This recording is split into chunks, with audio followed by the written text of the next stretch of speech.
اللہ الرحمن الرحیم۔ السلام علیکم ورحمۃ اللہ وبرکاتہ۔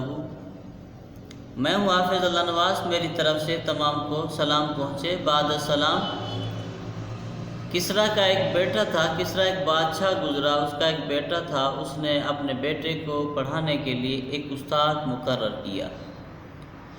استاد آتا تھا، اسے پڑھاتا تھا، پڑھتے پڑھتے بچہ جو ہے علم کو عبور کرتا گیا، یہ عالم اور فاضل بن گیا۔ جب وہ عالم اور فاضل بن گیا تو استاد نے ایک دن اسے بلایا اور بغیر کسی جرم اور بغیر کسی سبب اس کو بڑی سزا دی، بڑا مارا، بڑا پیٹا اسے۔ انتہائی دردناک سزا دینے کے بعد استاد وہاں سے چلا گیا، مگر اس بچہ جو کسریٰ کا بادشاہ تھا، اس کے بچے کے اندر دل کے اندر عداوت پیدا ہو گئی، یعنی کہ دشمنی، مگر اس نے اپنے باپ کو نہ بتایا۔ استاد کا ادب و احترام کرتے ہوئے اس نے مجھے حافظ عالم بنایا ہے۔ تو کچھ دن گزرے تو اس کا باپ جو ہے وہ مر گیا۔ کسریٰ کے مرنے کے بعد اس کا بیٹا بادشاہ بنا۔ جو ہی بادشاہ بنا تو اس نے اپنے استاد کو بلایا اور بلا کر کہا کہ استاد صاحب، آپ نے بغیر کسی جرم، بغیر کسی سبب کے مجھے اتنی سزا دی، اس کی وجہ کیا تھی بتائیے۔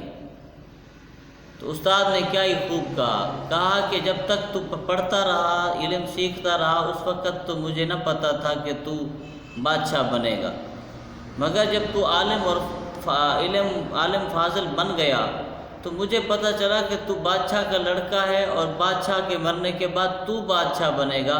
تو میرے دل کے اندر ایک بات آئی کہ اسے سزا اور جو ہے ظلم کی تکلیف چکھا نہ دوں، کہ اسے پتہ چل جائے کہ ظلم کیا ہوتا ہے اور سزا کیا ہوتی ہے، اور بغیر جرم کے کسی کو مارنا کیسا ہوتا ہے۔ تو اسے پتہ جب چل جائے گا، کل کو بادشاہ بن کے پھر جب فیصلہ کرے گا تو اس چیز کا اسے پتہ ہوگا، تو یہ فیصلہ دھیان سے اور خیال سے اور انصاف و عدل کے ساتھ فیصلہ کرے گا۔ تو بادشاہ کو یہ بات بڑی پسند آئی، تو اس نے اپنے استاد کے لیے کچھ وظیفہ مقرر کر دیا اور ان کے اخراجات کی ادائیگی کا حکم بھی صادر کر دیا۔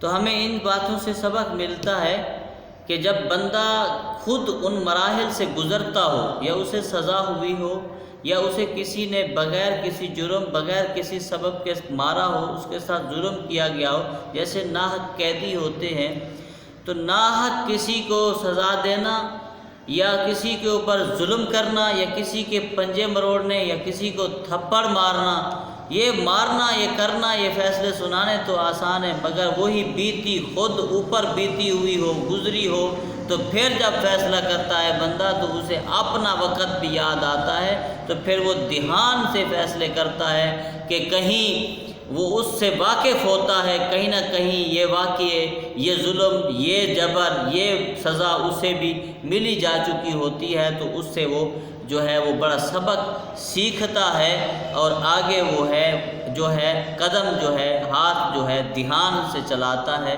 فیصلہ دھیان سے کرتا ہے۔ میں بھی یہی آپ کو بتانا چاہتا ہوں کہ آپ کے اگر جو بیتی ہوگی، آپ اس کا جو معاملے میں سوچیں گے تو وہ آپ اچھا سوچیں گے۔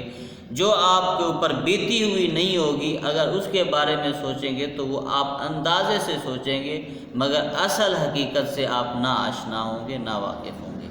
تو دعا کرتا ہوں اللہ تبارک و تعالیٰ جب ہمیں کچھ عہدہ یا کچھ معاملات کے اوپر فیض کرے تو ہمیں ان چیزوں کی سمجھ بھی ہو کہ ہم یہ جو فیصلہ کرتے ہیں اچھا کر رہے ہیں یا کہ برا کر رہے ہیں، حق کر رہے ہیں یا ناحق کر رہے ہیں، یہ ہمیں پتہ ہونا چاہیے۔ اللہ تبارک و تعالی ہم سب کو عمل کی توفیق عطا فرمائے، آمین۔ شکریہ۔